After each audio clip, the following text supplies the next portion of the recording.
Berlatar di salah satu negara Asia bagian timur ketika kerusuhan sosial dan kekacauan yang dilakukan para gangster mulai meresahkan masyarakat, kisah diawali dengan memperlihatkan kantor polisi yang sedang didatangi oleh salah satu komplotan gangster bernama Geng Buaya. Ini bosnya, di mana dia komplain kepada para petugas yang telah menangkap wanita sang bos yang diketahui telah meludah sembarangan yang tepat mengenai beberapa warga sipil. Sorry, we didn't know she was your wife.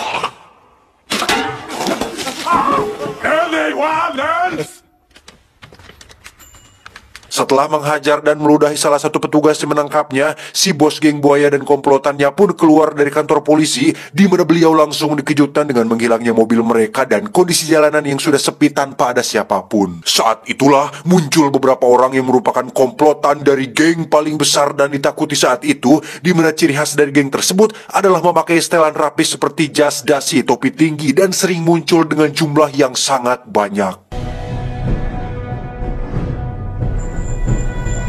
Back inside. Saat bos geng boy akan kabur, salah satu pria pun melemparkan sebuah patik atau kapak yang membuat salah satu sampeannya coplok. Dilanjut dengan aksi brutal yang ditampilkan si bos gangster tersebut yang berjalan sambil berjoget dan membunuhnya dengan begitu sadis. Lalu diakhiri dengan membunuh si wanita tanpa rasa kasihan sedikit pun. Kebal hukum, sadis, ditakuti, menggunakan kapak sebagai senjata ikonik, dan memiliki jumlah anak buah paling banyak, itulah salah satu gangster paling berbahaya saat itu, yakni Geng Kapak.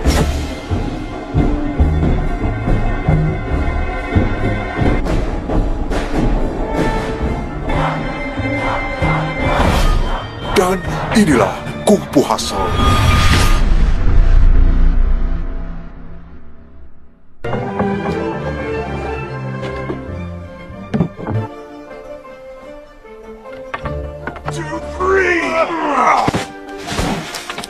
Ketika semua orang kota resah dan berbondong-bondong masuk gangster dan sebagian yang lainnya membentuk gangster sendiri, beberapa orang normal yang hidup di komplek bernama Komplek Babi pun nyatanya masih bisa hidup tenang, tentram, dan damai dengan menjalani aktivitas secara normal, di mana komplek tersebut dihuni oleh masyarakat miskin yang tinggal di rumah kontrakan yang dimiliki oleh pasangan ibu dan bapak juragan kontrakan. Dan mari saya perkenalkan dengan bapak juragan yang memiliki Komplek Babi. Ini bebenguknya, beliau sedang membeli beberapa roti, lebih tepatnya memalak dengan cara yang halus dari seorang tukang roti satu-satunya di komplek tersebut. Dilanjutkan dengan mendatangi seorang penjahit waria, kita panggil saja Taylor, seorang si tukang jahit, yang kebetulan di situ ada wanita paling cantik sekomplek Babi yang sering digoda, bahkan sering tak sengaja mencium bapak juragan.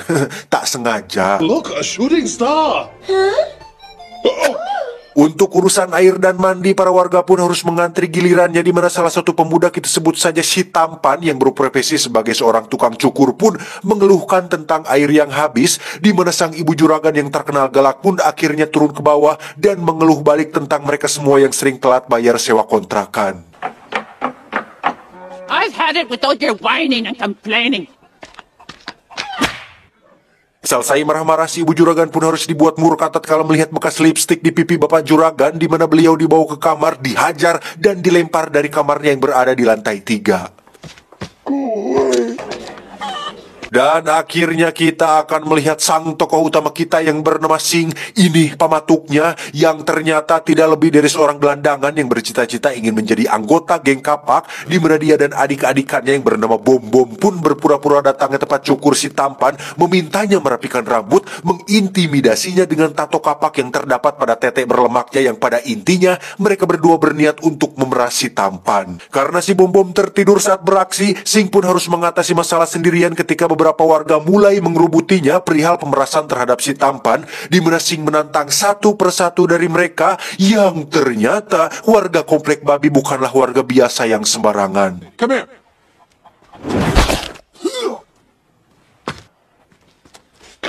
No, I don't give lessons. Saat itulah muncul sang ibu juragan yang langsung menghajar Sing menggunakan sendal jepit, di mana Sing yang berambisi menjadi anggota geng kapak pun berinisiatif untuk meminta bantuan dengan menyalakan sebuah dinamit mini, yang secara kebetulan muncul geng kapak asli yang dinamit tadi tepat mengenai seorang koordinator dari geng kapak tersebut.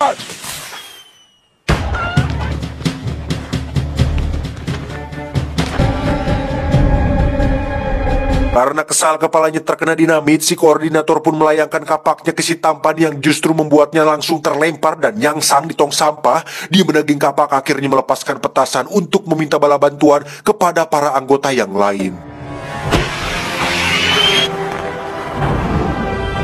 Dengan jumlah anggota yang tidak main-main serta kapak yang siap menghantam kepala siapa saja, para pasukan geng kapak ini pun mengacak-acak tempat tersebut hanya untuk mencari tahu siapa orang yang telah melempar dinamit dan menyebabkan si koordinator ngabudah tidak wala kaya, di mana si bos geng kapak yang mulai murka pun langsung mengancam akan membakar seorang ibu dan anak, sampai salah satu dari mereka ada yang mau buka suara. Dan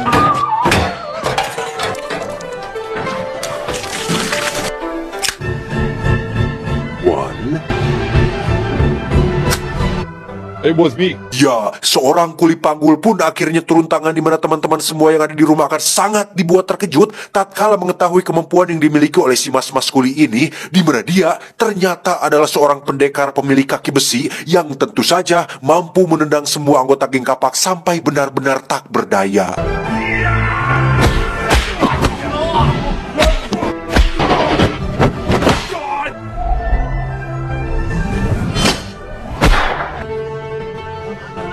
Ketika situasi semakin chaos, akhirnya muncul satu lagi pendekar yang diam-diam menyimpan kemampuan luar biasa, yakni si Taylor atau si tukang jahit yang sedikit kewanita-wanitaan, di mana beliau ternyata adalah seorang pendekar pemilik tangan besi yang memiliki bogeman super kuat yang mampu membuat siapapun termewek-mewek.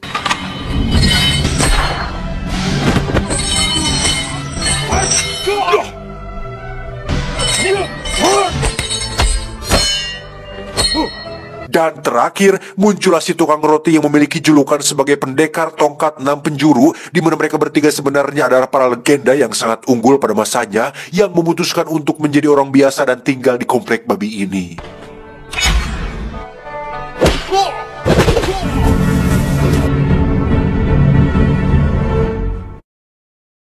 Akibat perbuatannya, Sing dan Bom Bom pun harus ditangkap dan diikat di markas geng kapak, di mana saat mereka akan dibunuh, Sing ternyata menyimpan sebuah talenta rahasia, yakni melepaskan ikatan dari borgol dengan kecepatan sepersekian detik, yang akhirnya membuat si bos merasa perlu untuk membudidayakan orang seperti Sing, sehingga beliau akhirnya melepaskan mereka berdua yang siapa tahu suatu hari nanti bakatnya akan diperlukan. Bingo. Thank you so much.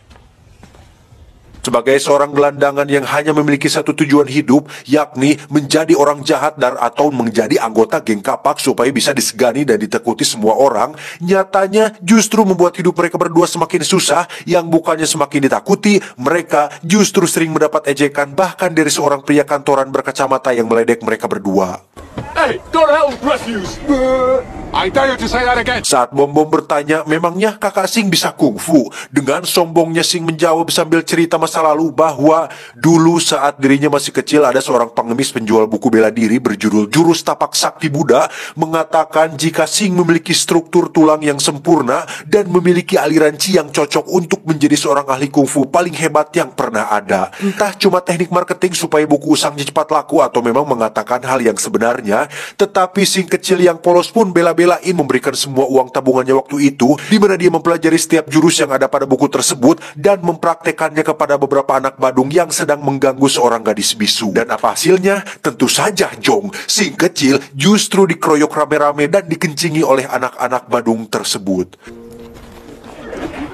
The total idiots and the deaf mute. Kejadian itu pula lah yang membuat Sing ingin menjadi anggota gangster atau menjadi penjahat, di mana pengalaman tersebut membuatnya menjadi sadar bahwa dengan menjadi seorang penjahat akan membuatnya lebih ditakuti dan dihargai oleh semua orang. Dan untuk merealisasikan hal itu, mereka berdua pun menjahati seorang gadis penjual es krim dengan mengambil es krimnya tanpa membayar, yang pada akhirnya Sing dan Bom Bom hanya bisa menjahati orang yang lebih lemah daripada mereka.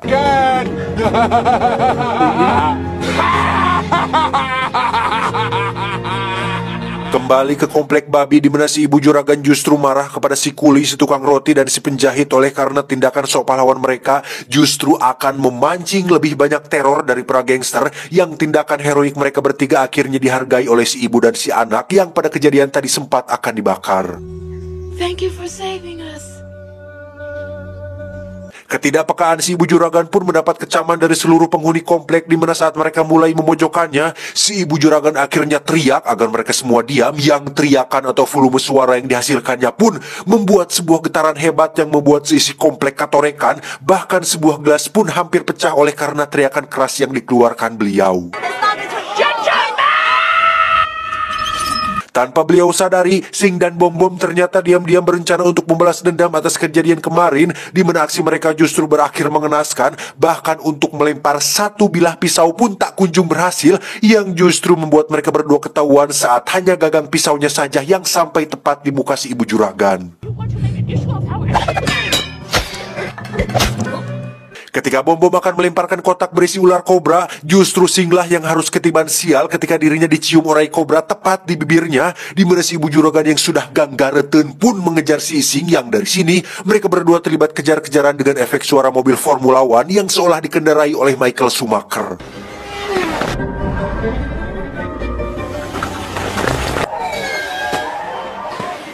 Selesai dengan kesialan hari ini, Sing pun harus menderita sendirian di dalam sebuah gardu listrik bekas tempat dia biasa nongkrong bersama Bom Bom, di mana Sing yang mengalami beberapa rasa sakit pun mencoba untuk membuat rasa sakitnya berkurang dengan memukul-mukul tangannya sendiri, di mana kita semua akan dibuat terkejut ketika melihat Sing mampu memukul dinding besi dengan tangan kosong, yang tanpa dia sadari hal itu berhasil membuatnya sembuh dengan cepat. Entah disadari atau tidak, Sing memiliki regenerasi tubuh yang cepat, seolah aliran Qi dalam dirinya membuat sel-sel dalam tubuhnya bisa memulihkan diri sendiri, yang hal itu menjadi keunikan luar biasa yang Sing sendiri belum menyadari tentang hal tersebut. Sementara itu kita akan dibawa ke markas geng kapak, di mana si bos akhirnya menyewa 2 orang profesional untuk memberi pelajaran kepada komplek babi, di mana pada dasarnya 2 orang ini adalah para pemusik yang memiliki kemampuan bela diri di atas rata-rata. Ketika si asisten bos mengatakan bahwa mereka lah yang terbaik, 2 pemusik ini pun menampik hal tersebut dengan mengatakan bahwa hanya ada satu pendekar yang terbaik di dunia ini, yakni seorang pembunuh nomor 1 di dunia berjulukan The Beast, yang oleh karena dedikasinya kepada kungfu membuat dia akhirnya gila dan sekarang ditahan di sebuah penjara khusus untuk orang gila dengan tingkat kejahatan yang sangat buruk. Di komplek babi, ketiga pendekar yang sudah menyelamatkan warga pun akhirnya diusir oleh si ibu juragan karena takut akan menimbulkan kericuhan yang lebih buruk, sehingga mereka memutuskan bertarung untuk terakhir kalinya sebelum berpisah dan pergi ke tujuan mereka masing-masing. Until we shall meet again. Ketika si kuli pergi duluan, kita akan melihat si pemusik sudah berada di sana sambil memainkan kecapinya, di mana si kuli yang tidak curiga sedikit pun berjalan menyusuri gang yang tanpa dia sadari, setiap alunan bunyi yang dikeluarkan si pemusik ternyata mengandung sebuah gelombang suara mematikan yang mampu memotong apapun sampai-sampai membuat si kuli tewas dengan kepala terpenggal. Bersamaan dengan itu, si pemusik yang satunya lagi pun mendatangi si penjahit untuk membunuhnya juga. Namun si penjahit yang sudah menyadari akan kedatangan seorang ahli kungfu pun langsung menggunakan ten ringnya seperti Shang-Chi, di mana si pemusik tersebut memiliki sebuah kuku tajam layaknya Wolverine yang mampu mengoyak apapun yang disabetnya.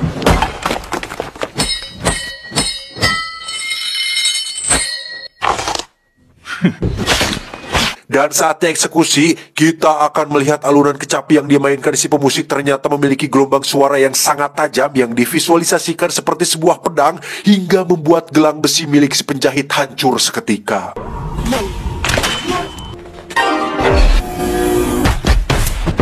Dan ketika si penjahit sudah tak memiliki apapun untuk bertahan, muncullah si pendekar tongkat 6 penjuru yang langsung menghalau semua serangan si pemusik, di mana tongkat 6 penjurunya ternyata tetap tak mampu melawan gelombang tajam milik kedua pendekar tersebut, dan justru harus mengalami luka parah pada ketua tangannya.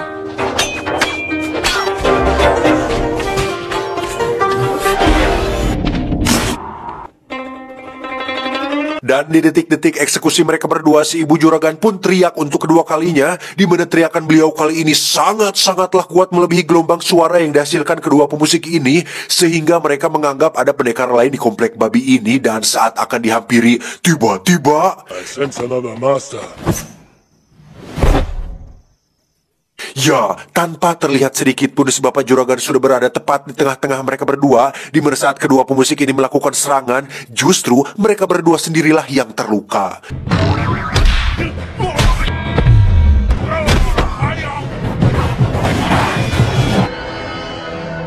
Tak punya pilihan lain, kedua pemusik ini pun berencana untuk mengeluarkan jurus andalan mereka, yakni membuat gelombang suara dengan tingkat yang lebih ekstrim yang divisualisasikan dengan pasukan mayat berpedang, di mana si Ibu Juragan memiliki auman singa pun akhirnya mengeluarkan kemampuan sebenarnya yang membuat kedua pemusik ini langsung bulu cun tak berdaya.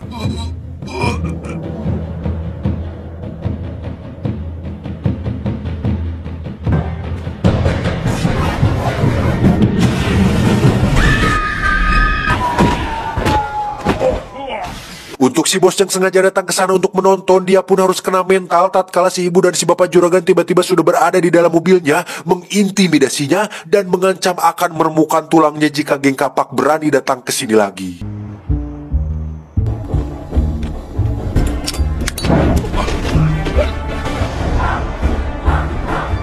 Kematian tiga pendekar yang baik hati pun membuat si ibu dan bapak juragan bersedih oleh karena tidak bisa menyelamatkan mereka bertiga, bukan tanpa alasan. Walaupun mereka berdua ini adalah ahli bela diri yang sangat hebat, bapak dan ibu juragan sudah berjanji tidak akan bertarung lagi, dan hari ini mereka melanggar janji tersebut hanya untuk melindungi seluruh warga yang ada di komplek babi.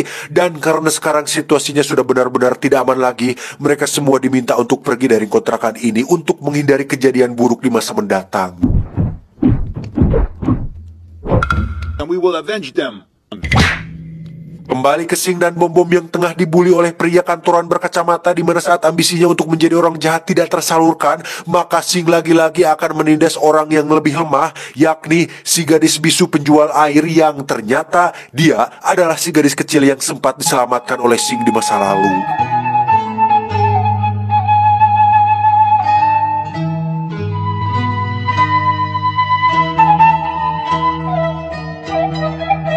Dan karena saat itu si gadis belum sempat berterima kasih, dia pun masih setia menyimpan permen yang dulu sempat akan diberikan kepada si Sing, sehingga ketika sekarang mereka berdua bertemu, si gadis pun berniat untuk memberikannya. Tetapi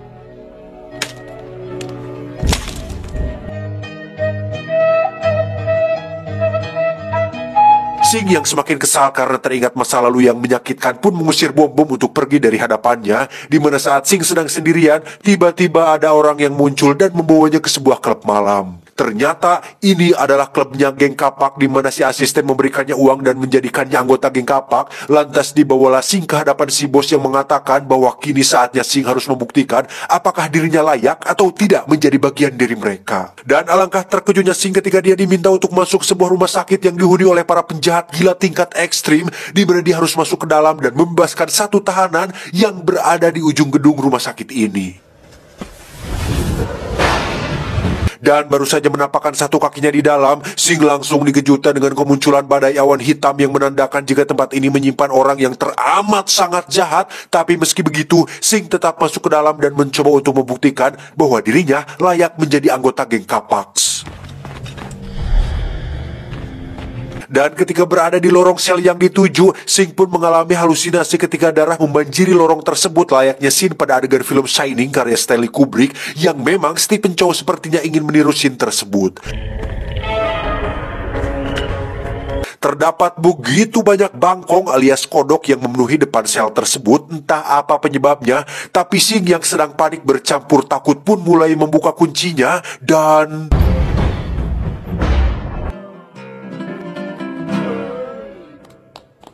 Ya, inilah pembunuh nomor satu yang sempat diceritakan oleh kedua pemusik tadi, yakni The Beast, yang digadang-gadang sebagai pendekar sekaligus penjahat paling berbahaya di dunia, tak terkalahkan, memiliki kemampuan bela diri yang sangat tinggi, dan sengaja menjadi penghuni rumah sakit jiwa karena menganggap tidak ada pendekar yang mampu menandingi atau memberikan perlawanan menarik di dunia ini. Dan jika memang ada ahli bela diri yang sanggup menandingi kemampuannya atau setidaknya memiliki aura seorang petarung sejati, maka The Beast pasti sudah keluar sejak lama dari rumah sakit tersebut yang jika dia ingin keluar dari kemarin-kemarin pun pasti sudah keluar sendiri tanpa bantuan dari siapapun.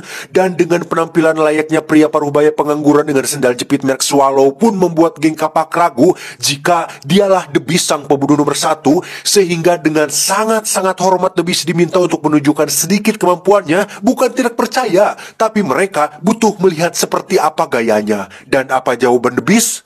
You fools are not worth it. Karena didesak si bos, Sing pun terpaksa harus turun tangan langsung untuk menguji seberapa hebat The Beast ini. Dan dengan kepalan tangan jahanamnya, Sing pun dengan PDD-nya mengancam akan membogem bebenguk The Beast. Dan saat itulah salah satu anggota dengan beraninya meninju wajah The Beast, kemudian mengarahkan pistol kepadanya yang langsung diambil dengan cepat oleh The Beast sendiri, di mana mereka semua langsung dibuat olohok ketika melihat The Beast mengarahkan pistol ke kepalanya dan menarik pelatuknya yang dengan kedua jarinya. The Beast bisa menangkap peluru tersebut dengan kecepatan yang sangat mustahil.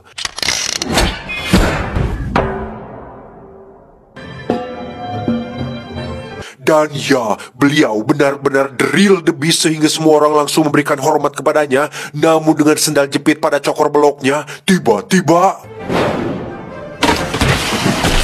ya, The Beast bisa mengetahui dan merasakan kedatangan dua ahli bela diri dari aura atau Chi yang memang hanya bisa dirasakan oleh para ahli seni bela diri tingkat tinggi seperti Son Goku di Dragon Ball, di mana kedua pendekar itu ternyata adalah si ibu dan bapak juragan yang memang juga bisa merasakan adanya aura jahat yang muncul dari tubuh The Beast. Dan saatnya mereka bertarung, tiba-tiba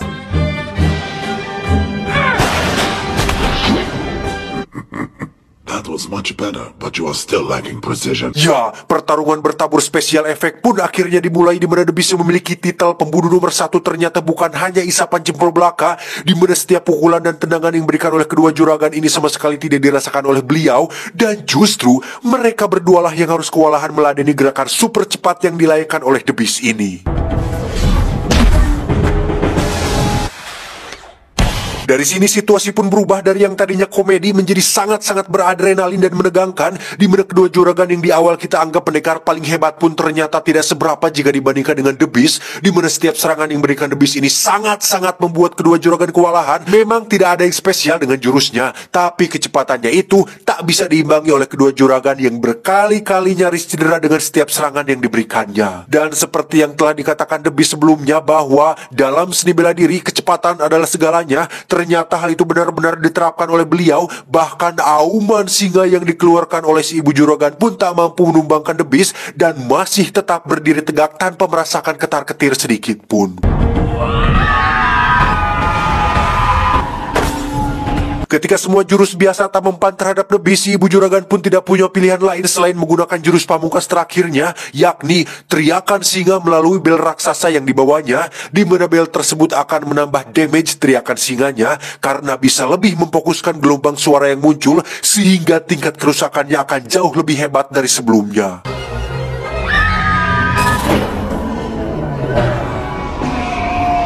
Dan bukan hanya jago kungfu, The Beast ternyata adalah orang yang sangat licik dan culas, di mana saat dia mengaku kalah, The Beast diam-diam mengeluarkan sebuah senjata rahasia yang berhasil melukai perut kedua juragan, sehingga mereka bertiga saling mengunci satu sama lain tanpa ada yang bisa bergerak sedikit pun. Bash him on the head! I will! On the head! I will! Beat him to a... Saat itulah si bos berinisiatif untuk membantu The Beast dengan menyuruh Sing untuk memukul salah satu dari mereka, di mana Sing yang dijongklok-jongklok atau ditoyor-toyor pun justru menjadi emosi dan memukul si bos. Lantas nyerentenglah dia dan nekat memukul The Beast dengan sebatang kayu. Faktanya, Sing adalah orang yang baik yang tak tega melihat orang lain menderita, di mana tindakannya tersebut mencerminkan bahwa dirinya adalah seorang dengan hati yang mulia karena bisa membedakan mana yang baik dan mana yang jahat. Namun karena tindakannya tersebut, kini The Beast akhirnya menjadi sangat murka, di mana Sing sebagai orang biasa-biasa pun harus terkena bogoman serius dari The Beast, bahkan dipukul berkali-kali tepat di lehernya, tapi masih sempat membalas pukulan menggunakan sebatang kayu kecil. Oh, a pretty big fist you have there. Careful with that.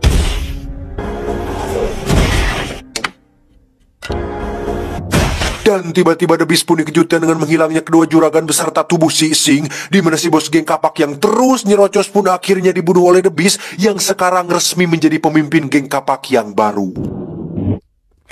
Sing sendiri dibawa ke kediaman juragan untuk diobati, di mana pada momen ini kita akhirnya mengetahui tentang siapa jati diri Sing yang sesungguhnya. Karena jika kita perhatikan dari awal kemunculannya, Sing dengan segala komedinya pun ternyata sudah menunjukkan beberapa hal serius yang menandakan bahwa dia bukanlah pria biasa. Di antaranya saat masih kecil ketika si pengemis mengatakan bahwa Sing memiliki struktur tulang yang sempurna dan punya aliran chi yang berbeda dengan kebanyakan orang, ternyata kata-kata beliau tidak sepenuhnya teknik marketing, di mana Sing kecil memang sudah memiliki aura seorang pendekar, hanya saja belum terbuka potensinya.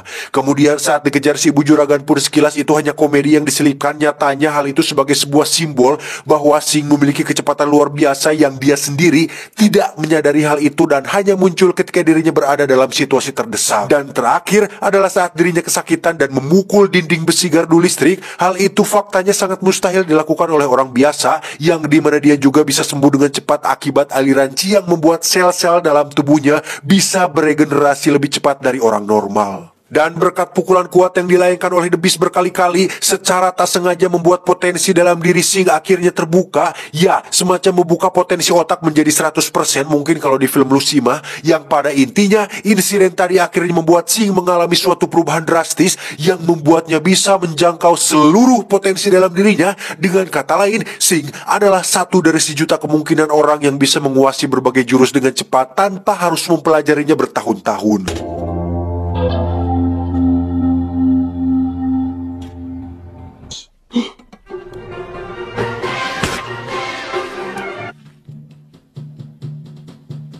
Saat itulah muncul The Beast bersama semua pasukan geng kapak, di mana Sing yang sudah pulih pun mempersilahkan kedua juragan untuk istirahat, sementara dirinya akan menghadapi mereka semua sendirian.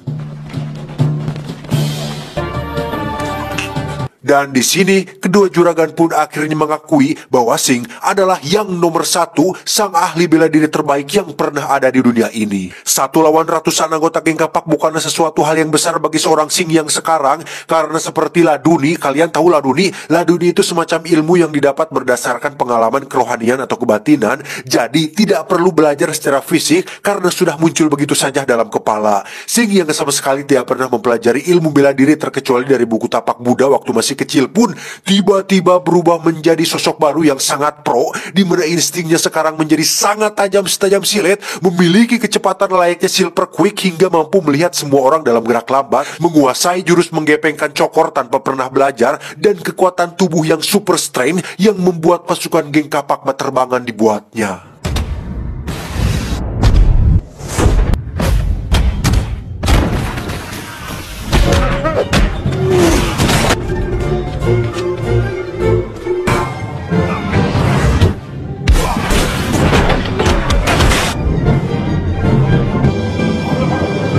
Ketika semua pasukan geng kapak sudah ngagoler, kini saatnya Sing harus berhadapan dengan The Beast yang dari raut wajahnya, dia sama sekali tidak terkejut atau berkata wow sama sekali, be aja. Lantas dipukullah beliau sampai terlempar, ditendang, dan dibuat tersungkur, tapi belum sampai menapakkan tangannya ke permukaan tanah.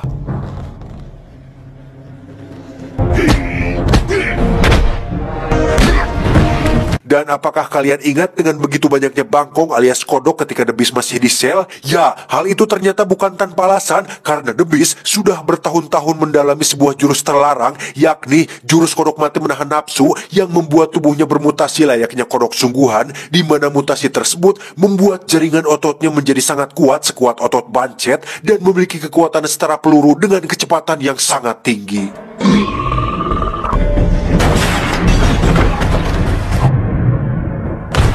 Dari situ situasi pun seketika berbalik yang membuat Sing mulai kewalahan, di mana lompatannya benar-benar sangat mengerikan dan tidak dapat diatasi sampai-sampai membuat Sing terlempar jauh ke atas langit.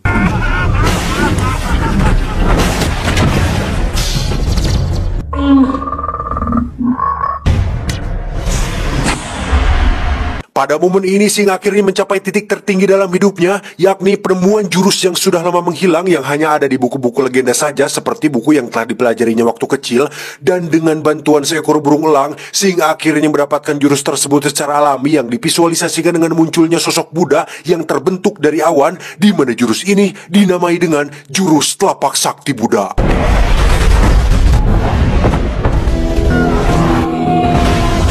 Ya, inilah jurus telapak sakti Buddha.